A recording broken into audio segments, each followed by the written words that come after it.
So my apologies for this interruption. The technology always plays a trick on us. So let's go on. So first of all, I would like to thank the HYDEA second webinar organizers, Paulo and Tanya, for this initiative and for the kind invitation.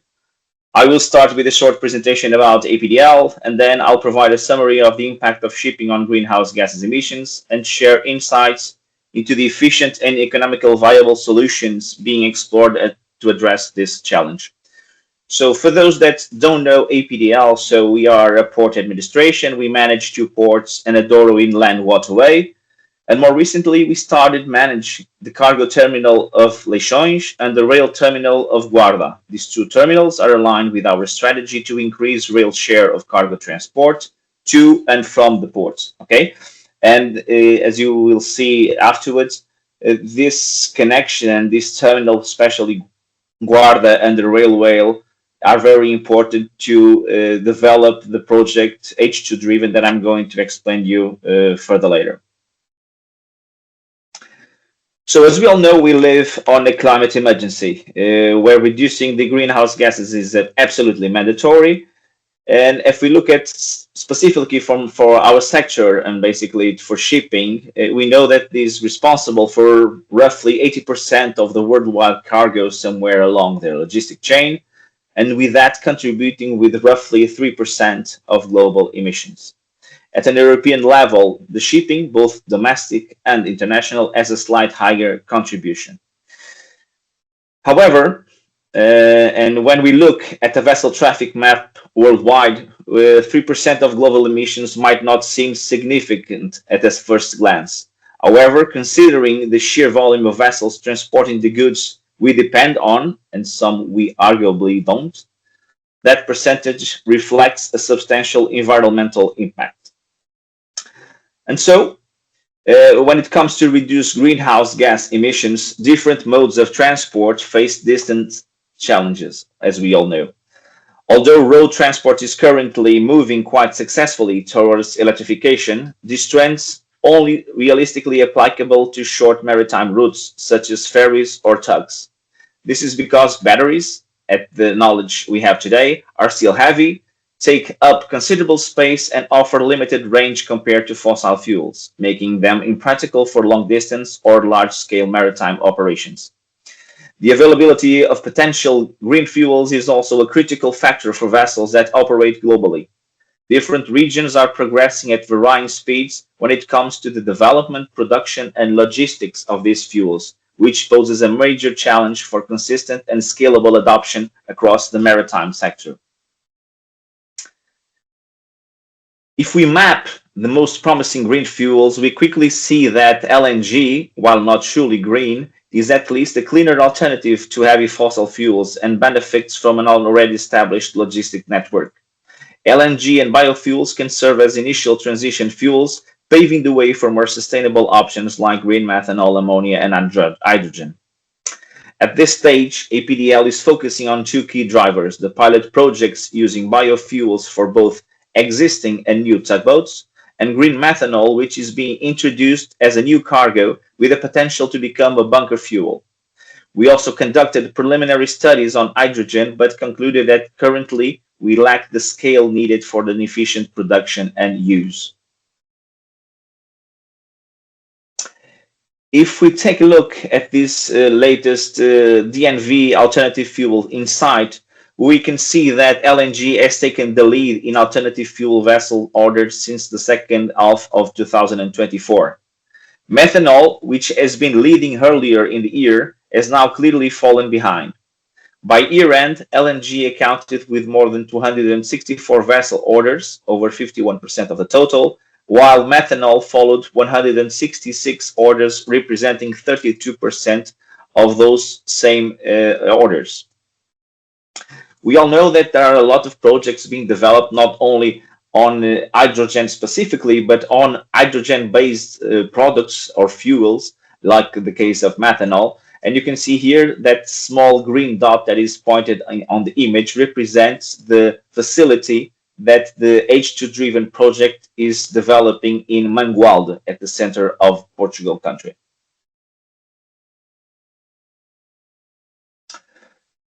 As we look at the storage requirements for key alternative fuels, we see that methanol is easy to store at ambient conditions but needs fire safety and containment systems. Ammonia offers good energy density but is toxic and requires strict safety protocols, while hydrogen is complex and costly to store due to its low density and cryogenic needs. Biofuels are compatible with conventional tanks, making them easier to integrate at ports. Each fuel presents unique challenges, as we all know, to ports, and so ports must address to support the energy transition. And therefore, what is the strategy that most of the ports are taking into consideration is to go for multi-fuel terminals for flexibility, because we don't know exactly what is going to be the line or see the sequence of the application of all these fuels. What we know is that to substitute the fossil fuels, all the technologies would be very important sometime or each time in space. So regarding transport options for alternative fuels, methanol and biofuels can be moved through existing pipelines and by road using standard tanker trucks. Ammonia pipelines are still under development, and rail transport requires strict safety protocols. Liquid hydrogen transport remains rare and complex, and overall methanol and of course biofuels offer the most logistical flexibility nowadays. But of course that in the future this may evolve.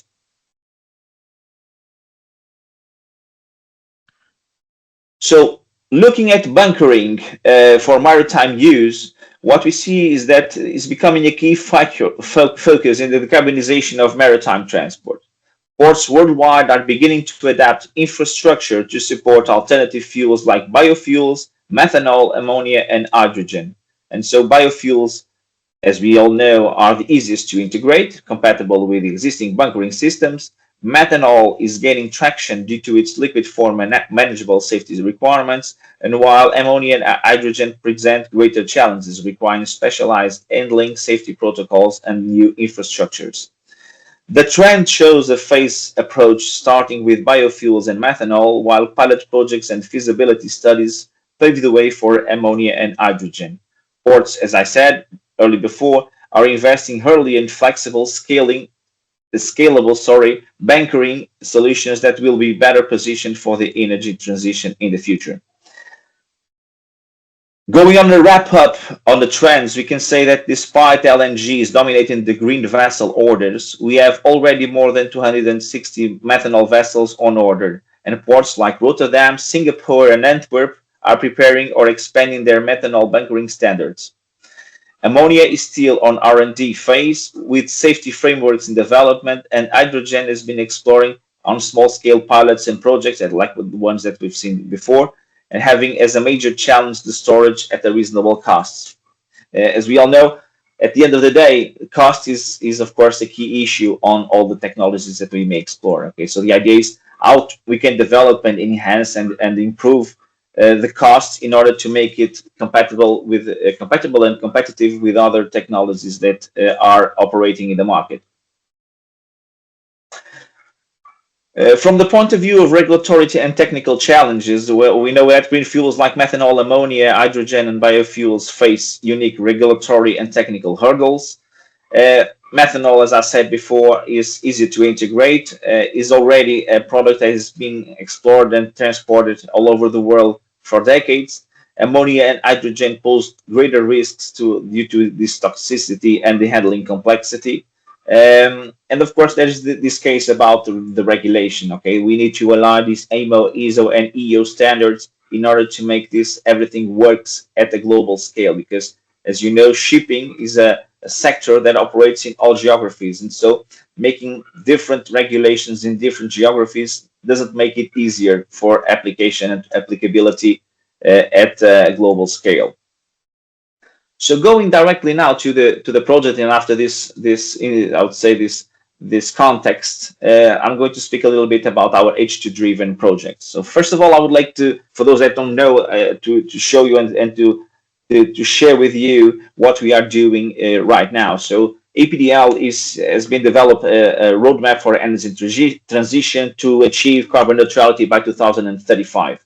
This strategy is built on 7 key pillars: renewable energy generation, improvement of the electrical grid, electrification of port operations, onshore power supply systems, and of course, the adoption of alternative fuels for maritime transportation, supported by digitalization, and of course, at the end of it, the air quality control at the port. To become energy self-sufficient, APDL is investing in solar, wind, and wave energies, and these technologies will power port operations and reduce reliance on fossil fuels. We've also joined this renewable energy community recently, allowing us to share clean energy across stakeholders and contribute to a decentralized, resilient energy network. So on solar, we are already installing PV panels at the port. We are studying the implementation of a wind turbine inside our facilities, and we have one that could go into two wave energy pallets that are going to be implemented on our facilities in Vienna, firstly in the Douro River, and afterwards in Viana do Castelo. Electrification is another major focus. The port equipment is being converted to electrical, and onshore power supplies are in deployment. So we have recently launched a tender for the OPS on our cruise terminal.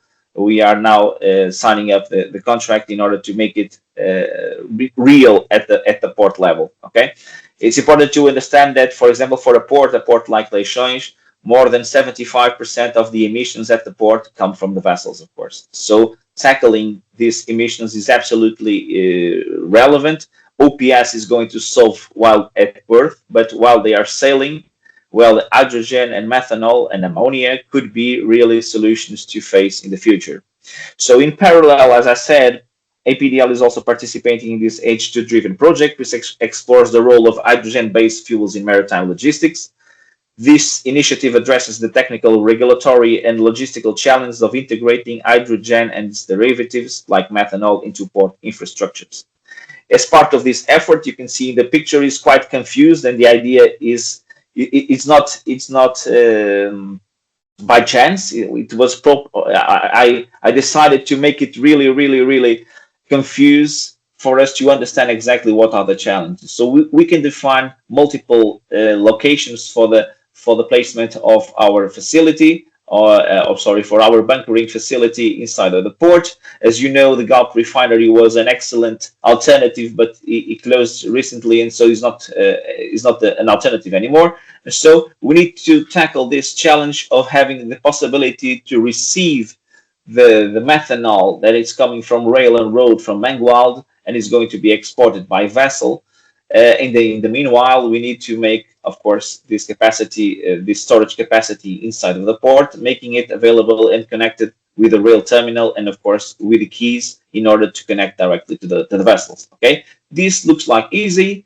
We've been developing and studying all these solutions for more than 2 years, and we are now finish up the contract with to start up the development of this project and the environmental asset assessment, of course, to define clearly what is going to be the location of this tank to handle this methanol capacity. Okay, so this facility will be designed to receive up to 6,000 tons of methanol per journey, and for journey we are talking about a trip visit of a vessel. Okay, so on each trip visit, we need to have stored at the port 6,000 tons. It doesn't look too much, but it's really a challenge because we need to put it in the port in less than 15 days. Okay, so it's quite of a challenge to make this logistics operating.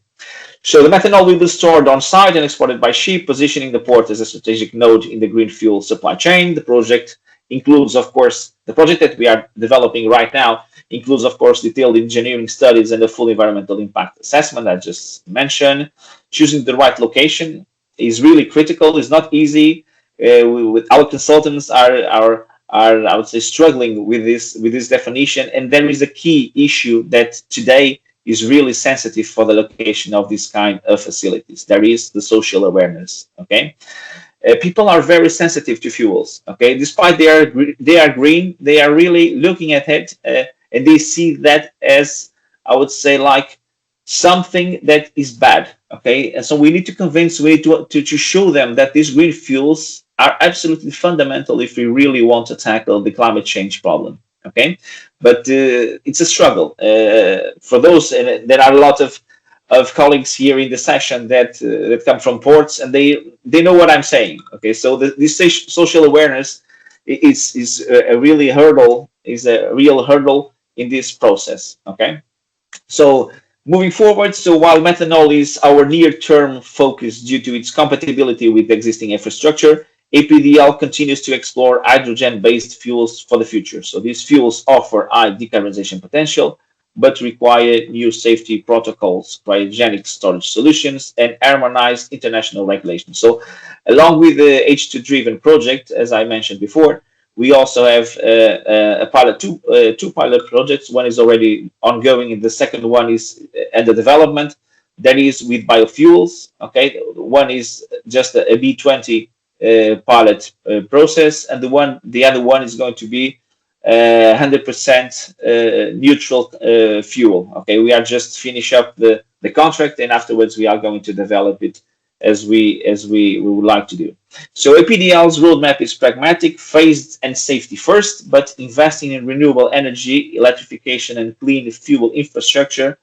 We are not only preparing for the future of shipping, but I think, well, of course, I'm suspicious saying this, but I think we are helping to shaping it. Okay, so we need to help the industry develop and follow its path. And I think that's a role that ports need to assume. So as a final remark, okay, so global momentum around green methanol is accelerating. Leading ports like Rotterdam and Singapore are already developing methanol bunkering frameworks. Major ship lines like Maersk, CMA CGM, COSCO have committed to methanol-ready fleets, with over 25 dual-fuel vessels ordered or delivered by 2025. Initiatives like the Express Feeders Green Corridors show how methanol is becoming a viable option for regional decarbonization. To support this shift, ports must expand methanol bunkering readiness and invest in multi-fuel terminals. These efforts align with IMO and EU-backed projects emphasizing a safety-first approach. Looking ahead, hydrogen-based fuels such as liquid hydrogen and ammonia will play a critical role in deep-sea shipping. However, their adoption depends on overcoming major challenges, like I just mentioned. Pilot projects and regulatory harmonization will be key to unlock this potential. And as my final slide, okay, this is how we see our ports in 2035, and hopefully all ports in Europe. Urban, smart, efficient, and sustainable ports. Self-sufficient from an energy point of view, and with an improved air quality and with a strained relationship with the surrounding community. Thank you very much.